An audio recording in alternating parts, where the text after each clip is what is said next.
I mean, what we're seeing in Gaza and will be seeing in Gaza is a whole generation of people who have the most severe physical and mental trauma and will require the most acute physical and mental rehabilitation. And amputees and child amputees are one of the key vulnerable groups in there. And children in any conflict, in any war, with any morbidity, suffer the most when it comes to the destruction of a healthcare system like we've seen in Gaza. When it comes to child amputees, particularly those under the age of 6, they need a particularly intensive follow-up care, including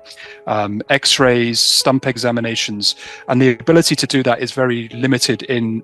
Gaza, as is the capacity for rehabilitation in a sustained way to be able to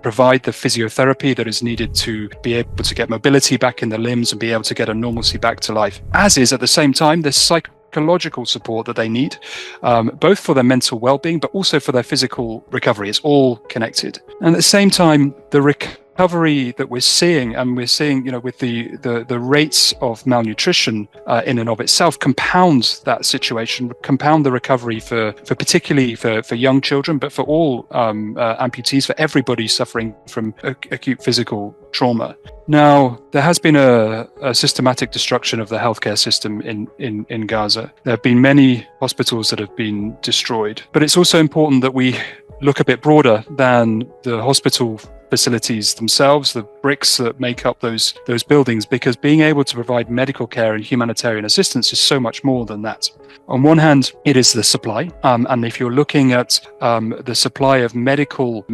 equipment and medicines which are needed particularly for children and amputees, there's a particularly acute vulnerability there, as we're still continuing to see a de facto blockade into the Gaza Strip, and we see both systematic and ad hoc obstructions when it comes to bringing in a variety of medical equipment. And that could be more